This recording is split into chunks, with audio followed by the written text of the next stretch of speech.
아침에 다시 성전으로 들어오시니 백성이 다 나오는지라 앉으사 그들을 가르치시더니 서기관과 바리새인들이 음행 중에 잡힌 여자를 끌고 와서 가운데 세우고 예수께 말하되 선생이여 이 여자가 간음하다가 현장에서 잡혔나이다. 모세는 율법에 이런 여자를 돌로 치라 명하였거니와 선생은 어떻게 말하겠나이까? 그들이 이렇게 말하면 고발할 조건을 얻고자 하여 예수를 시험함이러라.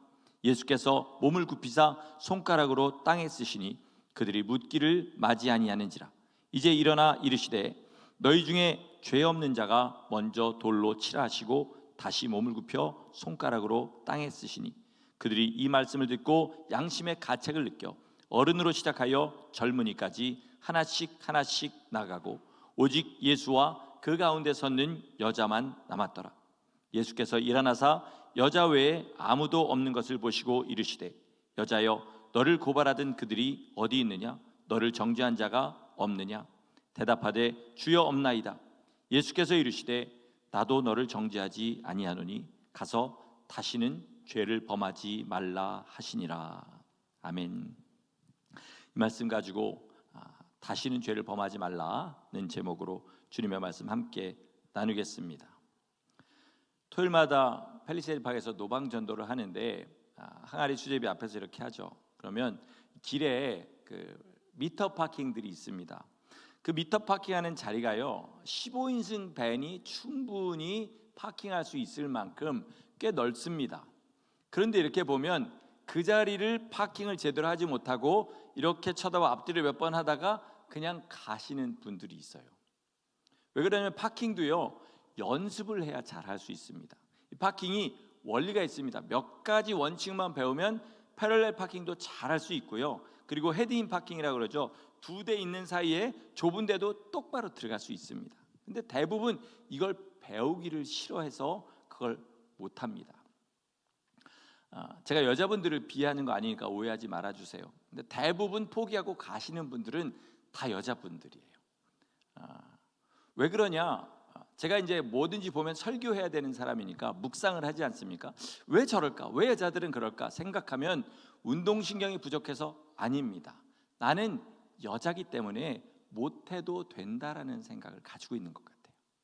남자는 소위 말하는 가오가 있어가지고 죽어도 합니다. 어떻게든 하다 보니까 결국은 잘하게 돼요. 근데 여자분들은 안 그런 거죠. 제가 왜 이 말을 하냐? 우리가 그저 평신도라고 하는 그런 이름을 가지고 있다고 해서 신앙생활도 그렇게 해서는 안 된다는 겁니다. 배워야 됩니다. 알아야 됩니다. 그리고 연습해야 돼요. 경건도 분명히 연습해야 된다고 바울이 얘기했습니다. 그러니까 우리는 말씀을 알고 듣고 그리고 그것을 날마다 연습해야 주님께서 기뻐하시는 성도가 되는 줄 믿습니다. 그런 의미에서 이제 신앙생활을 하고 설교를 하면 할수록 더 제 삶에 분명하게 보이는 것이 있습니다. 그것은 뭐냐면 신앙이야말로 흑과 백이 분명하다는 것입니다. 여러분 신앙생활의 결과가 둘 중에 하나로 끝납니다. 영원한 천국 아니면 영원한 지옥이에요. 그렇기 때문에 이게 너무나 극명한 차이가 있기 때문에 가는 길도 우리 주님께서 애매하게 말씀하시지 않고 가야 될 길, 가지 말아야 될 길 분명하게 가르쳐 주셨다는 것입니다. 그런데 여지껏 제가 많은 신자들을 접하고 또 제 상태를 그때마다 보면서 알게 된 것이 있습니다. 그것은 뭐냐?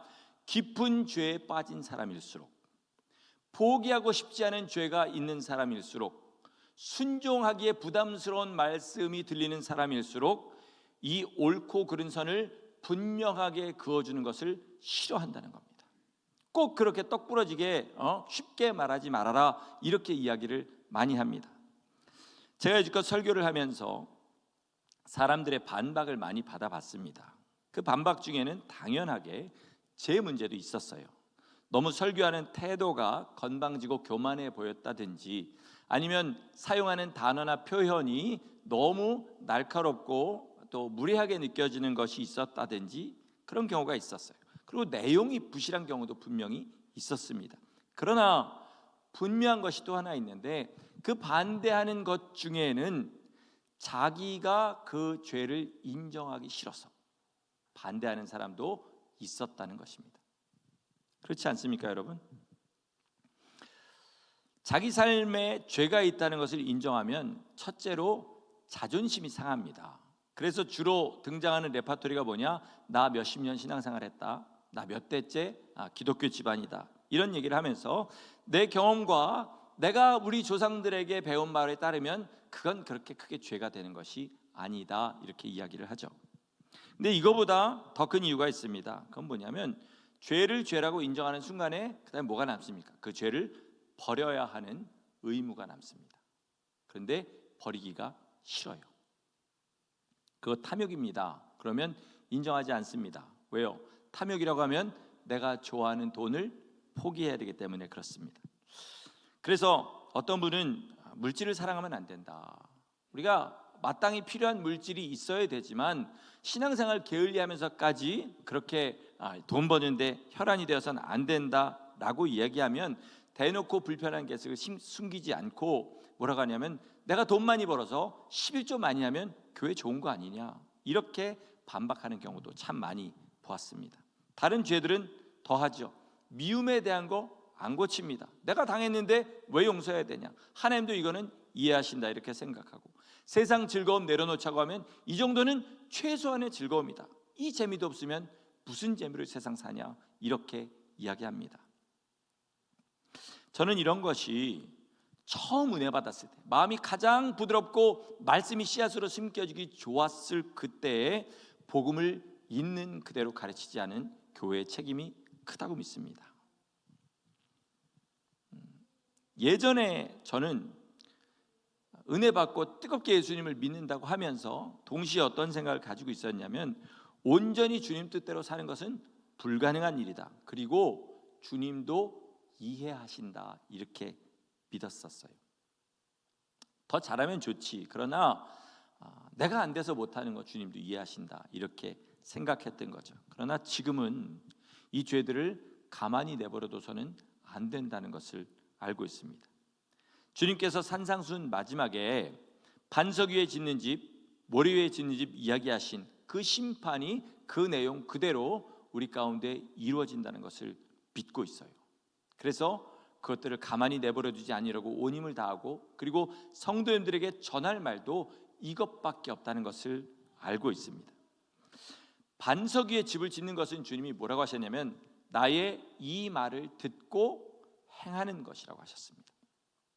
그대로 살면 바람이 불고 홍수가 날 때 이건 뭐냐면 주님의 말씀이 마지막에 심판으로 우리에게 임하실 때 그때에 말씀대로 산 사람들은 그 집이 그대로 있다는 거죠. 그러니까 그 심판을 견디는 사람은 오직 주님의 말씀대로 산 사람이지 믿음 있다고 주장한 사람이 아니라는 것입니다. 여러분 이제 주님이 곧 다시 오십니다. 하늘에 사람들이 보지 못하는 둘째 하늘로 먼저 공중에 재림하세요. 그때 예수님 안에서 죽은 사람은 죽은 가운데 부활해서 주님의 얼굴을 배우러 공중으로 들림을 받습니다. 그때 살아있는 사람은 호련히 그 몸이 변화해서 영원한 몸을 입고 주님 그 혼인잔치에 들어가게 됩니다. 첫째 벌에 들어갔다는 것은 이미 그 사람에게는 심판이 지나갔다는 겁니다. 그죠? 그걸로 끝났다는 거예요. 그리고 그리스도와 더불어 주님이 지상에 재림하실 때 1000년 동안 왕과 제사장으로 주님과 함께 다스리는 복을 받게 됩니다. 그러므로 인간이 받을 수 있는 사람으로 태어나서 받을 수 있는 가장 큰 복은 그리고 가장 궁극적인 복은 뭐냐? 첫째 부활에 동참하는 것인 줄 믿으시기 바랍니다. 그런데 누가 첫째 부활에 동참하느냐? 계시록 20장 4절에는 이렇게 말씀합니다. 또 내가 보좌들을 보니 거기에 앉은 자들이 있어 심판하는 권세를 받았더라. 또 내가 보니 예수를 증언함과 하나님의 말씀 때문에 목배임을 당한 자들의 영혼들과 또 짐승과 그의 우상에게 경배하지 아니하고 그들의 이마와 손에 그의 표를 받지 아니한 자들이 살아서 그리스도와 더불어 1000년 동안 왕노릇하니 이는 첫째 부활이라 라고 말씀합니다. 하나님의 말씀 때문에 목배임을 받았다는 것은 그 말씀대로 살려고 자기의 목숨을 걸었다는 뜻입니다. 그리스도를 증언함 때문이란 말은 복음을 전하는 일에 자기의 목숨을 걸었다는 것입니다. 목숨을 걸었다는 말에는 당연히 자기의 먹고 사는 문제, 건강의 문제, 가족을 포함한 모든 인간관계의 문제, 그리고 자기 세상의 꿈의 모든 문제를 다 포함하는 것입니다. 말씀대로 살기 위해 세상을 사는 데 필요한 어떤 것도 다 포기할 수 있다는 거예요. 왜요? 우리가 그것들을 포기함으로 얻는 것이 무엇입니까? 영원한 생명이기 때문입니다. 꼭 목이 댕강 잘려서 죽어야 되는 것은 아니지만 말씀대로 살기 위해서 자기의 인생을 건 사람이 첫째 부활에 들어간다는 것입니다. 안 그러면 절대로 첫째 부활에는 참여할 수가 없습니다.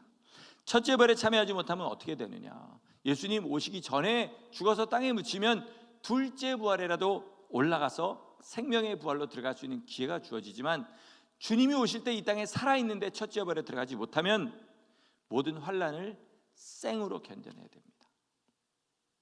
창세 이후에 이런 환난이 없다고 하신 그 환난을 생으로 견뎌내야 돼요.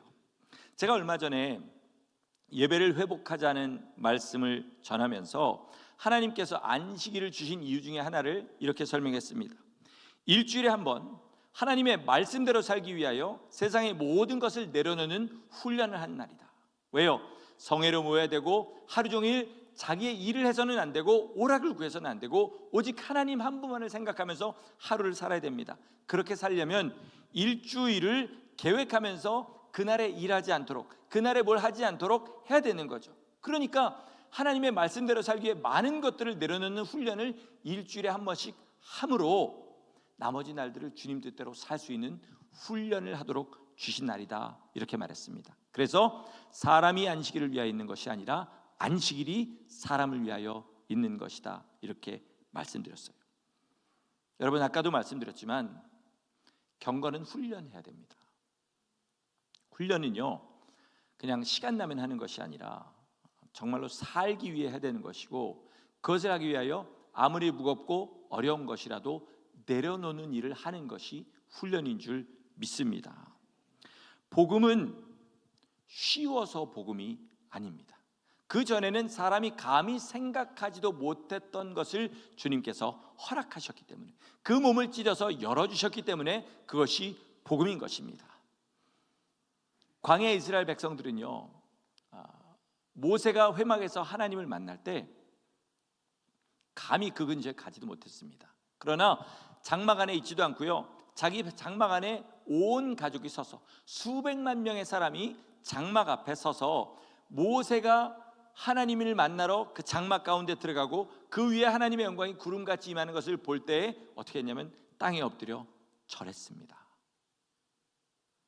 아무도 하나님을 모세 외에는 만날 꿈도 못 꿨어요. 그런데 이제는 예수님의 공로로 하나님과 직접 교제할 수 있는 길이 우리에게 열렸습니다. 그래서 복음인 것입니다.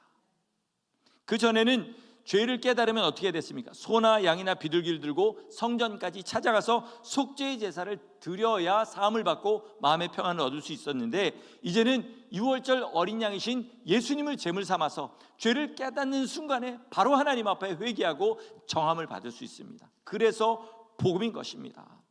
거저 주셨다고 하니까 아무것도 안 해도 된다는 뜻이 아니라 그 값을 우리가 치를 수 없다는 말이고, 그것을 주님이 치러주셨단 말이고, 그것을 우리가 받기 위해서 우리의 삶을 드리며 주님 앞에 나가야 되는 것이 복음인 줄 믿으시기 바랍니다. 여러분, 성경 어디에 예수님 믿고 구원받는 길이 쉽다고 써져 있습니까? 그런 말 없습니다. 주님께서 말씀하셨어요. 세상에서 너희가 환난을 당하나 담대하라, 내가 세상을 이겼노라 하시니라. 또 뭐라고 하셨어요? 너희가 나를 선생이라고 부르는데 선생을 이렇게 대접하는데 제자인 너희는 어떨까 보냐라고 분명하게 말씀하셨습니다. 자, 그런 의미에서 생각해 보시기 바랍니다. 지금 이 시대의 복음은 애매합니다. 흰색도 검은색도 아니고 다 회색이에요. 아까 말씀드린 대로 정확하게 선을 긋는 것을 모든 사람이 싫어합니다. 그러나 주님이 원하시는 흰색은 하나예요. 변화산상에서 베드로와 야고보와 요한에게 보여주셨던 그 세상에 빨래하는 사람이 그렇게 희귀할 수 없을 만큼 빛나는 흰색, 그 흰색 옷을 우리에게 입혀주셨고, 주님 앞에 설 때 그 흰색 그대로 그 옷을 입고 서는 사람을 주님께서 맞아주실 줄 믿습니다. 그런 의미에서 성경은, 특별히 예수님께서 직접 하신 말씀은요, 죄에 대해서 조금도 여지를 남겨놓지 않으십니다. 절대로 죄에 대해 타협하지 않으세요. 죄가 무엇인지를 분명하게 설명해 주셨어요. 그리고 복음은 이겁니다. 이게 죄야. 너 죄인인지 아닌지 스스로 너를 봐라. 죄인이니? 그럼 나한테 와. 내가 너를 씻어줄게. 다시 일어날 수 있게 해줄게. 네 옷을 다시 희게 빨아줄게. 그러나 가서 다시는 죄를 범하지 말아라. 이게 복음입니다.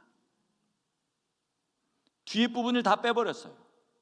가서 다시는 죄를 범하지 말라, 이것을 빼버리고 각자 마음대로 살면서 자기는 천국 간다고 믿는 것이 이 시대의 거짓 복음인 것입니다.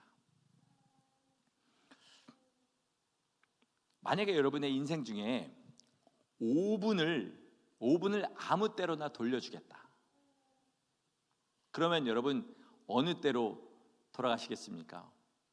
가서 고치고 싶은 게 뭐가 있습니까?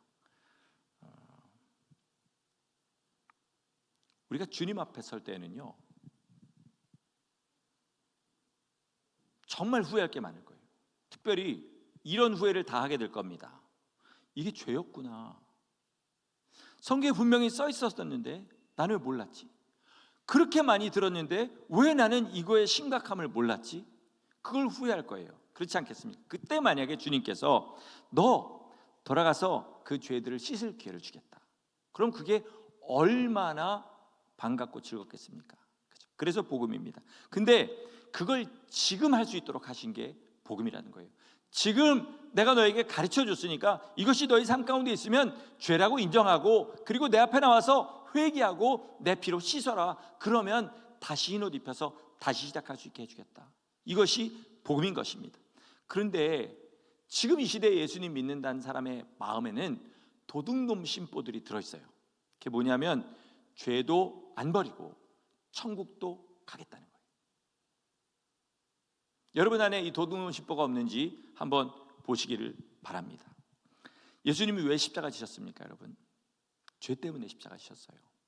죄요. 지금 우리한테 버리라고 말씀하신 그 죄요. 미워하는 죄, 간음하는 죄, 그리고 탐욕의 죄, 모든 그 죄들을 위해서 주님이 십자가에 달려 돌아가셨습니다. 그런데 이 죄를 그대로 가지고 천국도 가기를 원한다 그러면 십자가의 공로 자체를 부인하는 게 되는 것입니다. 예수님이 십자가를 지신 후에도 탐심은 여전히 탐심입니다. 음란은 여전히 음란이에요. 거짓말은 여전히 거짓말이고, 미움은 여전히 미움입니다. 정결은 여전히 깨끗한 것이고요, 거룩은 여전히 세상과 구별되는 것입니다. 이 선이 분명한 것이 진짜 복음인 줄 믿으시기 바랍니다. 복음은요, 이 선을 더 선명하게 만들었어요. 오늘 이 여인은 실제로 간음을 저질러서 현장에서 붙잡혀온 그런 여인입니다. 요즘같이 문란한 세상에서도 간음하다가 현장에서 붙잡히면요, 수치심 때문에 죽고 싶을 거예요. 그죠? 그런데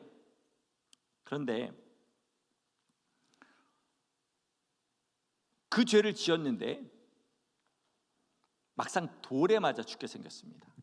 수치심에 죽고 싶고, 슬픔 때문에 죽고 싶고, 어려움, 괴로움 때문에 죽고 싶은 거는요, 사실 깊이 들어가면 죽고 싶은 게 아니라 살기가 싫은 거예요.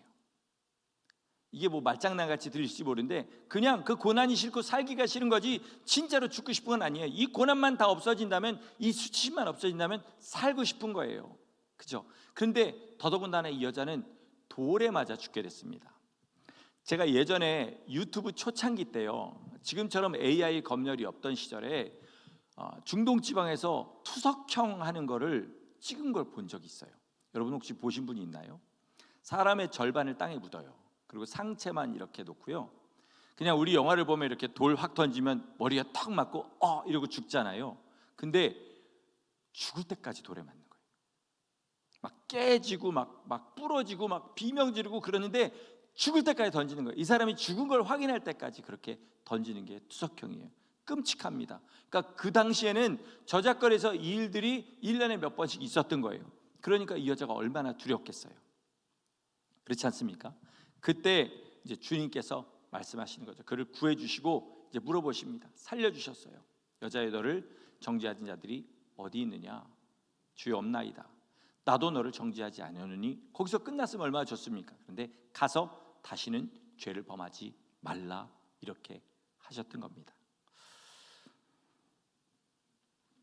복음을 실제적으로 자기에게 적용하셔야 돼요. 듣기 좋은 말이 복음이 아니라요, 주님께서 하신 모든 말씀이 다 복음입니다. 우리의 삶에서 그냥 내가 부자가 되고 내가 살고 싶도록 그렇게 살고 싶은 대로 살고 싶게 하시는 게 복음이 아니라 너 이렇게 살면 안 되라고 말씀하신 것도 복음인 줄 아셔야 됩니다. 근데 우리 안에 어떤 마음이 있냐면, 저도 설교하면서 여러분에게 가끔 이렇게 미안한 생각을 가지는 저 자신을 발견해요. 왜냐하면 우리 안에 이 마음이 있기 때문에 그래요.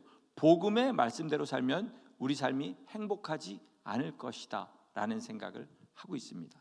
그렇죠? 여러분 잘 생각해 보세요. 제가 지금 여러분에게 복음대로 살아야 됩니다, 회개해야 됩니다, 반드시 주님의 말씀대로 살아야 됩니다, 그러면 여러분 머리에 왕부담 이렇게 딱 써져요. 내천자가 그려지고 굉장히 심각해집니다. 왜요? 복음대로 사는 일이 행복하게 느껴지지 않는 거죠. 그렇지 않습니까? 요즘 미국에서 슈퍼푸드로 김치가 뜨고 있다고 합니다. 참 자부심이 생기죠. 제가 미국에 처음 온 30년 전에도 김치 좋아하는 미국 사람들이 있었어요. 근데 그 사람들은 대부분 안 익은 김치, 샐러드 같은 김치를 좋아했습니다. 그런데 요즘은 익은 김치를 좋아한대요. 주한 미군들이 이제 한국을 떠날 때 설문조사를 하는데 최고의 한국 음식이 뭐냐, 최악의 한국 음식이 뭐냐 이렇게 물어보면 양쪽 다 1위가 뭐냐면 김치래요. 그러니까 맛을 본 사람은 그 맛을 아는 거죠. 우리도 그렇지 않습니까? 인이 백이잖아요.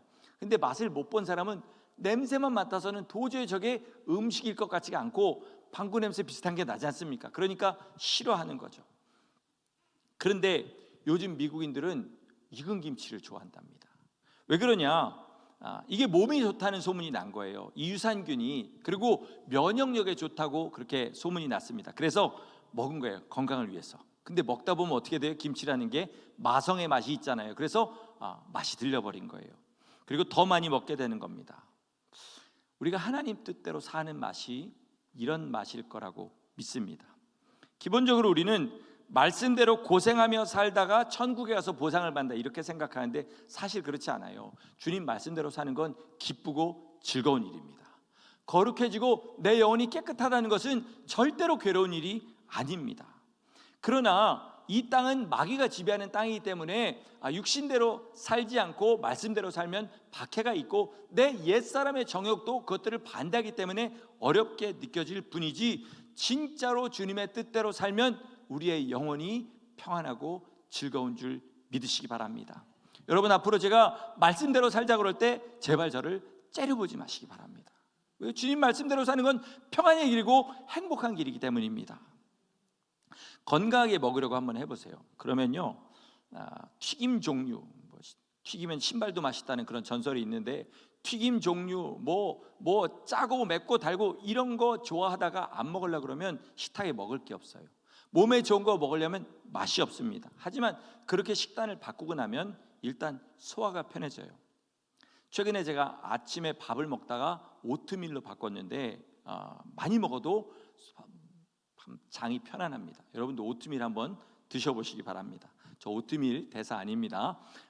그 오트밀 한번, 대사 아니라고 그러고 또 오트밀. 몸이 가볍습니다. 장이 가벼워요. 그리고 건강해집니다. 이렇게 되면 어떻게 되냐면요, 식탁에서만 조금 괴롭고 나머지 생활은 행복해져요. 근데 좋아하는 거 계속 먹으면서 그것들을 고집하면요, 식탁에서만 잠깐 즐겁고 나머지 삶은 다 힘들고 어렵습니다.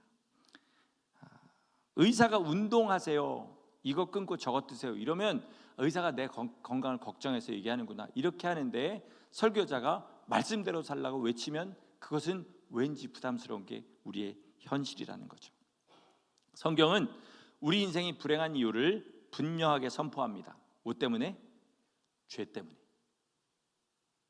죄 때문에. 아담과 하와가 선악과를 먹은 후에 가장 먼저 생긴 변화가 뭐냐면 각자가 벗은 것을 알아보게 됐어요.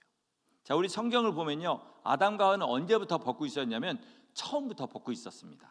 그런데 왜 선악과를 먹은 다음에서야 자기들이 벗고 있다는 것을 깨닫게 되었을까요?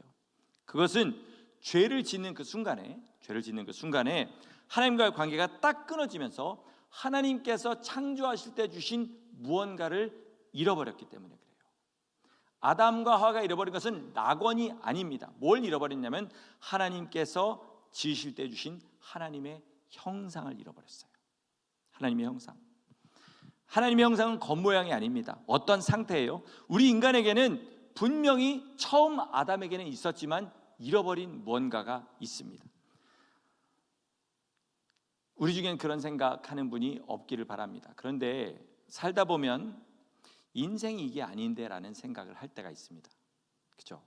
분명히 뭔가가 더 있어. 가난하고 배고플 때는 돈이 없어서 그런가 보다 합니다. 그리고 배운 것이 없고 경험이 부족할 때는 내가 몰라서 그런가 보다 해요. 그런데 보니까 부자도 자살을 하고 많이 배운 사람도 밤낮 인생이 허무하고 아무것도 없다고 불평을 합니다. 재작년인가 3년 전쯤에 재산이 5조가 넘는 갑부가, 그것도 그냥 재산만 많은 게 아니라 학벌도 좋고 또 바이올린도 굉장히 프로페셔널 레벨로 잘 치고 그리고 아름다운 가정을 가졌던 한국의 어떤 갑부가 자살을 했습니다. 아무리 봐도 세상 사람들이 원하는 모든 것을 다 가진 그가 세상에 아무것도 없다고 생각하고 자살을 선택한 거예요. 왜냐? 원래는 있었는데 지금은 없는 그것을 알게 됐기 때문입니다. 3년 전에 그 박완주 선교사님이란 분이 오셨었는데 기억하시죠? 그분이 한쪽 다리를 사고로 잃고 의족을 하고 계셨어요. 그런 분들에게 있는 그 질병이 있는데 뭐냐면 환상통이라는 게 있답니다. 그게 뭐냐면 신체의 일부가 절단돼서 없는 그 자리가 아픈 거예요. 가려운 거예요. 그러니까 없는데 아프고 없는데 가려우니까 어떻게 할 방법이 없으니까 정말 미치고 팔짝 뛴다고 해요. 그래서 그거를 고스트 페인, 유령 통증이라고도 부른다고 합니다. 왜 이런 고통이 생기냐? 이게 뇌의 문제래요. 왜냐하면 원래 거기에 있었던 것을 뇌는 기억을 하고 있는 거예요. 그리고 계속해서 거기에다 시그널을 보내고 있어요. 근데 없잖아요. 그러니까 보낸 시그널이 허공을 치니까 뭐가 되면 시그널이 꼬이면서 그 사람에게 고통을 느끼게 하고 가려움을 느끼게 한다는 것입니다. 우리가 예수님을 제대로 믿지 않고 그냥 사는 사람들은요, 원래 아담과 하와가 가지고 있던 그것을 있던 그 자리를 그 영혼이 기억한답니다. 그래서 삶이 항상 뭐냐면 이게 다가 아닌 것 같다, 뭔가가 더 있는 것 같다, 날마다 이런 생각을 하고 산다는 거예요.